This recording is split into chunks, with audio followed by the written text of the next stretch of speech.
Dear students, I hope you all are fine. You are watching Ashar Hashmi Academy. Trigonometric identities first year का topic continue करते हुए यहां पे कुछ requirements है, आइए देखते हैं। मैं इस चेन के आपको दो सवाल करवाऊंगा। वैसे तो मैं सोच रहा था कि तीन करवा दूं, एक साइन का, एक कॉस का और एक टैन का, लेकिन मैं आपको साइन और टैन का करवा देता हूं, कॉस का भी आप ट्राई कीजिएगा। कोई मसला हो तो कमेंट में जरूर बताइएगा, हम वो वीडियो भी आपके लिए अपलोड कर देंगे। मुझे चाहिए साइन अल्फा प्लस बीटा, ये मुझे फाइंड करना है। ये इन्होंने डेटा दिया हुआ है। हमें पुरानी क्लासेस में एक बात बताई गई है कि जो चीज इफ के बाद लिखी होती है और फाइंड से पहले पहले होती है वो डेटा होता है, और वो हमेशा हेल्प के लिए आपको दिया हुआ होता है। तो जरा फाइंड में देखते हैं कि क्या करना है। फाइंड में पहले तो मैं इसका फॉर्मूला लिख लेता हूं, sine alpha cos beta plus cos alpha sign beta. पहले मैंने फॉर्मूला लिख लिया। मुझे ये उस सूरत में मालूम हो सकता है जब मुझे ये चार मालूम हो। देख रहे हैं आप, ये मुझे चार मालूम होने चाहिए। आइए अब देखते हैं कि इन चारों में से क्या हमें ये चार मालूम है या कितने मालूम है। हमें साइन अल्फा की वैल्यू दी हुई है, हमें साइन बीटा की वैल्यू भी दी हुई है। मुझे जो चाहिए है वो एक ये चाहिए और एक ये चाहिए। बस आप देखते रहिएगा इसको। मैं आपको चंद बातें और बता देता हूं।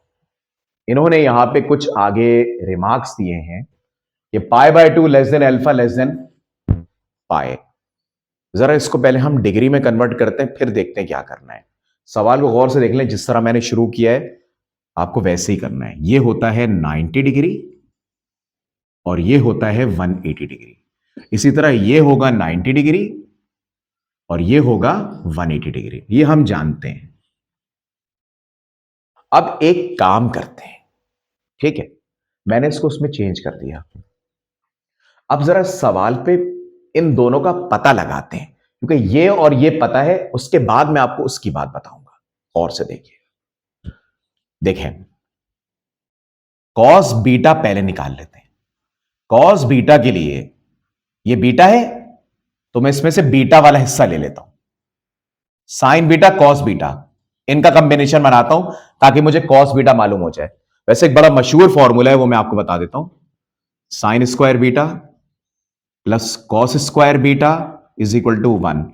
इससे मैं कॉस बीटा निकाल लूंगा। देखिएगा, साइन स्क्वायर बीटा की जगह मैं रखूंगा, याद रखिएगा वो साइन स्क्वायर बीटा कह रहा है, तो 12/13 का whole square plus cos square beta. अभी मेरा टारगेट ये वाला हिस्सा है जिसमें मैंने क्वेश्चन मार्क लगाया हुआ है, इज इक्वल टू 1। देख रहे हैं, सीधे रास्ते पर हो गया सवाल। अच्छा, अब ये बनेगा 144/169 plus cos square beta is equal to 1। इसको मैं सीधे हाथ पे ले जाता हूं, इधर देखिएगा, इसको मैं सीधे हाथ पे ले जाता हूं। Cos square beta is equal to 1 minus 144/169। वही बात आ गई बीच में, क्रॉस फायरिंग, बीच में माइनस है, नीचे 169 आ गया, ऊपर आएगा 169 माइनस 144। वैसे आपको ये बड़ी दिलचस्प बात बताऊं, बहुत ही अहम बात। आप इस एलसीएम के चक्कर से बचना चाहते हैं, कैलकुलेटर आपके पास वैसे ही है, आप इसको अपॉन में कर लें, आपके लिए खुद ही मामला आसान हो जाएगा। ज्यादातर मैं स्टूडेंट को ये कहता हूं कि तुम लोग अपॉन में कर लिया करो। तो अगर आप इनको अपॉन में करके सॉल्व करेंगे ना आगे इसी तरीके से, तो आपके लिए ज्यादा सुकून हो जाएगा, वो एलसीएम वाले झंझट से आप निकल जाएंगे। खैर बहरहाल चलें, कॉस स्क्वायर बीटा 25/169। मेरी रिक्वायरमेंट कॉस बीटा है। कॉस स्क्वायर को खत्म करने के लिए मैं रूट लगाऊंगा, यहां आ जाएगा प्लस माइनस, तो कॉस बीटा मेरे पास आएगा प्लस माइनस 5/13। 5/13, इसको नोट कर ले, ये भी मालूम हो गया। अब ये हम आपको बाद में बताएंगे कि इसमें से प्लस लेना है या माइनस लेना है, ये बात अभी हम नहीं कर रहे। मैं इस पूरे बोर्ड को मिटाता हूं और अब मैं साइन बीटा तक पहुंचता हूं, तो मुझे ये मालूम था, ये मालूम था, ये मुझे मालूम हो गया। अब इसमें से कौन सा साइन ले, ये मैं आपको बाद में बताता हूं। अभी मैं पहले साइन बीटा निकाल लेता हूं, ठीक है। तो देखिएगा, मैं पूरे बोर्ड को मिटाता हूं और इसको रहने देता हूं, नीचे वाले को इसको रब कर देता हूं, देखते जाइएगा बस आप। और इसको छोड़ देता हूं और इसको रब कर देता हूं, तो जो चाहिए मैं उसको बचा लेता हूं। ये देखें, अब मैं साइन बीटा निकालूंगा। ये हो गया, ये हो गया, और सॉरी साइन बीटा मुझे दिया था, I am sorry, I beg pardon, cos alpha निकालूंगा। अब मैं कॉस बीटा निकाल चुका, कॉस एल्फा निकालना है। इसके लिए वही formula, cos square alpha plus sine square alpha is equal to 1। Sine cos कोई भी पहले आ जाए कुछ नहीं होता, बीच में प्लस है। अब आप देखिए, कॉस स्क्वायर एल्फा आपको चाहिए, sign square alpha, sine alpha खुद 4/5 है, तो जब इसका स्क्वायर लगाएंगे तो ये बन जाएगा 4/5 होल स्क्वायर इक्वल टू 1। देखिएगा, cos square alpha is equal to, इसको वहां ले जाएं, 1 माइनस 16/25। अब देखिएगा, cos square alpha is equal to वही क्रॉस फायरिंग, ठीक है, या वही एलसीएम तरीका। वही मैंने आपसे बात बोली, अगर हम इनको डेसिमल में निकाल लेंगे ना, और सुकून से सॉल्व होगा, सारा काम कैलकुलेटर में इनपुट देंगे, वो इनपुट लेगा। मैं आपको ये अपॉन में करवा रहा हूं, मशवरा ये कि डेसिमल में निकाल लें, कोई हर्ज नहीं है इसमें। 25 माइनस 16, ठीक है, 9/25। इस एतबार से जब मैं दोनों तरफ रूट लगाऊंगा तो कॉस एल्फा आ जाएगा प्लस माइनस 3/5। अब मेरा ये भी आ गया और ये भी आ गया, तो मुझे ये चारों मालूम हो गए। अब इन चारों को मैं यहां पुट करूंगा तो मैं यहां तक पहुंच जाऊंगा, लेकिन वही बात घूमकर आ जाती है कि कौन सा लूं, इसमें प्लस माइनस में से कौन सा लूं। इसके लिए मैं आपको क्वाड्रेंट बताता हूं, 0, 90, 180, 270। अब आपको एक बड़ी खास बात बता दूं, इसको देखिएगा, वो कह रहा है अल्फा 90 और 180 के दरमियान में है, यानी अल्फा इधर कहीं आ रहा है 90 और 180 के दरमियान। कॉस एक्स को कहते हैं, तो यहां एक्स क्या है, एक्स नेगेटिव है ना, एक्स क्या है यहां पे, एक्स नेगेटिव है, क्योंकि कॉस एक्स को कहते हैं। इसका मतलब है कि मुझे कॉस एल्फा की वैल्यू -3/5 लेनी पड़ेगी, क्योंकि कॉस एक्स को कहते हैं। और देखिए सेकंड क्वाड्रेंट में एल्फा नेगेटिव है, मतलब कॉस एल्फा नेगेटिव है, क्योंकि कॉस यहां पर नेगेटिव होता है, ठीक है, एक्स कॉस को कहते हैं। ये -3/5 लूंगा, देखते हैं इसमें क्या होगा। वो कह रहे हैं बीटा भी यही है, 90 180, बीटा भी यहीं पे आ रहा है, और वो भी तब आपसे कॉस के साथ ही लगा हुआ है, और कॉस नेगेटिव होता है, इसका मतलब मैं कॉस बीटा की वैल्यू लूंगा -5/13। ये मेरे एग्जैक्ट वैल्यूज होंगे। मुझे उम्मीद है आप इस बात को समझ गए होंगे। उसने अल्फा और बीटा के लिए शर्त रखी है कि वो 90 और 180 के दरमियान यहां ही होंगे, ये क्वाड्रेंट पहचानने के लिए शर्त रखी है, लेकिन असल काम कॉस का है। कॉस एक्स को कहते हैं, वो तो सेकंड क्वाड्रेंट पर चल गया कि अल्फा बीटा सेकंड क्वाड्रेंट में, तो पता ही लगाना है कि सेकंड क्वाड्रेंट में कॉस क्या होता है। अल्फा बीटा से क्वाड्रेंट तक पहुंचे और क्वाड्रेंट से कॉस तक पहुंच गए, और कॉस कहते हैं एक्स को, और एक्स होता है नेगेटिव, मतलब कॉस भी नेगेटिव होता है, तो दोनों वैल्यूज नेगेटिव पुट करेंगे आप। अब मैं इसकी एंडिंग करता हूं, देखिएगा ये सवाल कैसे होगा। मैं साइन अल्फा की जगह रखूंगा 4/5, ब्रैकेट में रखिएगा। मुझे कॉस बीटा मालूम हो चुका है, कॉस बीटा -5/13, वो मैंने आपको माइनस की वजह बता दी। डेसिमल में करें अच्छा हो जाएगा, 30 दफा कह रहा हूं। कॉस एल्फा -3/5, ठीक है। साइन बीटा, साइन बीटा की वैल्यू वेरी 12/13, -20/65, -36/65। क्या आ गया, -20, -36, -56। ये हमारा इसका आंसर मिल गया। देख रहे हैं आप, ये हमारे इसका आंसर मिल गया। ठीक, इसके बाद मैं आपको कराने जा रहा हूं, पहले मैंने आपको साइन अल्फा प्लस बीटा कराया, अब मैं आपको टेन का करवाता हूं। टेन का करवाता हूं, टेन अल्फा माइनस बीटा का। आइए देखते हैं, इसको मैं रब कर देता हूं और इसको रब कर देता हूं,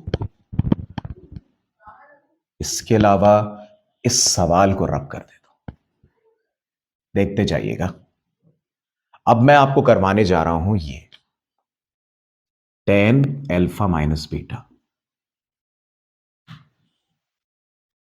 इसको करने का एक सिंपल सा मैं तरीका आपको बता देता हूं।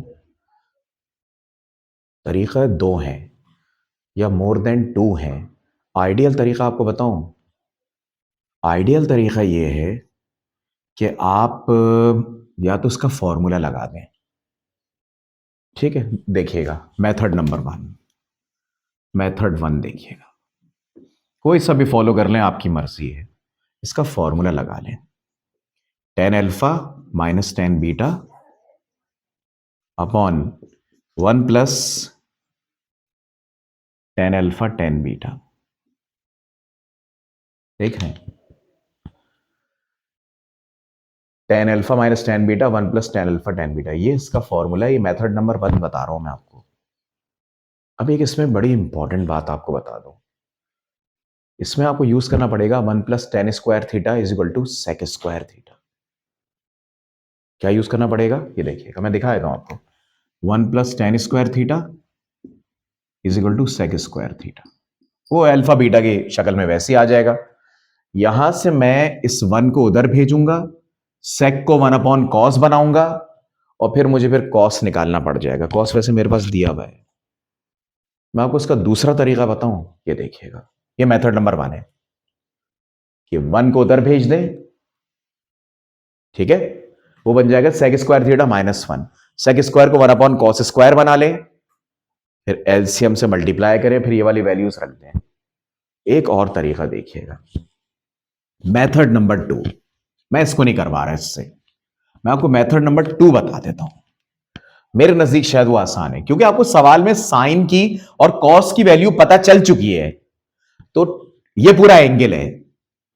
तो क्या मैं इसको यूं लिख सकता हूं, sine alpha minus beta upon cos alpha minus beta. Sine alpha minus beta की वैल्यू तो आप वैसे ही निकालेंगे जैसे मैंने आपके सामने निकाली। देखिए, आपको ये भी पता है, ये भी पता है, आपको ये भी पता चल गया, और आपको ये भी पता चल गया। देख रहे हैं, तो अब आप देखिएगा, मैं इसको फॉर्मूले में रखता हूं, sine alpha cos beta minus cos alpha sign beta. देख रहे हैं, डिवाइडेड बाय, ये देखिएगा, cos alpha cos beta plus sine alpha sign beta.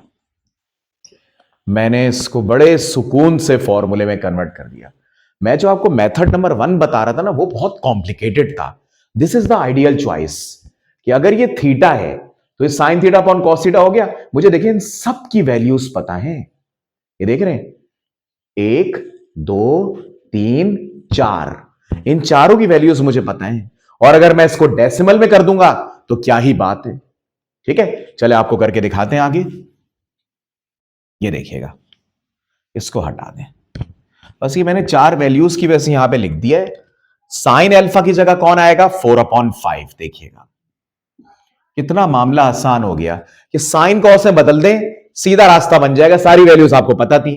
तो मेथड नंबर वन फॉलो मत कीजिएगा, तो उसमें आपको बता रहा था, कॉस बीटा है -5/13, इधर पुट कर दिया, माइनस कॉस अल्फा -3/5, ठीक है, एंड साइन बीटा 12/13। ये तो आ गया ऊपर वाले का। अब नीचे आते हैं, कॉस अल्फा -3/5। देखा मैंने क्या कहा था, डेसिमल में कर देंगे ना, सुकून में आ जाएंगे। Cos beta -5/13 plus sine alpha 4/5। अच्छा, साइन बीटा 12/13। देख रहे हैं आप ये। अब जब वैल्यूज पुट कर दी तो मैं इसको हटा देता हूं, क्योंकि वैल्यूज मैंने पुट कर दी हैं, इसीलिए मैंने लिखे रहे दिया ताकि मुझे वैल्यूज याद रहे। ठीक है, देख रहे हैं। अब ये बनेगा -20/65 minus minus plus 36/65 divided by 15 क्योंकि माइनस माइनस प्लस होता है 65 और plus 48/65। Still I suggest you कि शुरू से ही सवाल में डेसिमल में ले आइएगा। ये सवाल में अभी देखें, यहां पे एलसीएम लेना पड़ेगा, यहां एलसीएम लेना पड़ेगा, ऊपर का अलग नीचे का अलग। चले, अब शुरू कर ही चुके हैं तो आगे बढ़ते हैं। ये ऊपर का एलसीएम 65 हो गया, -20 प्लस 36 16 डिवाइडेड बाय, यहां भी एलसीएम 65 हो गया, 15 प्लस 48 63, दोनों का ये कैंसिल हो गया, फाइनल आंसर आ गया 16/63। ये सवाल आपका आके एंड हो गया। वो तो डिनोमिनेटर सेम था इसलिए सीधा हो गया, वरना बड़ा मुश्किल हुआ था। तो ये दो बड़े इंपॉर्टेंट लॉजिक्स थी जो मैंने आपको कराई। अगर आपको लगा हो कि मैंने बहुत तेज चलाऊं तो मैं स्लो पेस से भी कर दूंगा। मुझे उम्मीद है कि आपको ये दो बड़े इंपॉर्टेंट सवालात समझ में आ गए होंगे। अभी हम और एडवांस बाकी है। ये ट्रिग्नोमेट्रिक आइडेंटिटीज जो मैट्रिक के लेवल का है वो तो बहुत ही हल्का है, उसमें तो 2 3 4 मेन सब फॉर्मूले और बाकी साइन इक्वल टू 1/cosec वगैरह की आइडेंटिटीज हैं। यहां तो भरमार लगी हुई है और फॉर्मूलाज अगर आपको नहीं दिए हुए एग्जाम के अंदर तो आप बहुत बुरी तरह फंस जाएंगे, और दिए हुए तो बहुत मदद मिल जाती है। और फॉर्मूले देने भी चाहिए ताकि स्टूडेंट फॉर्मूले याद तो रखे, ठीक है, और देखकर अप्लाई करना तो सीखे। सही। वीडियो अच्छी लगे तो लाइक एंड सब्सक्राइब जरूर कीजिएगा। अपना और अपने पेरेंट्स का बहुत ख्याल रखिए। अल्लाह हाफिज।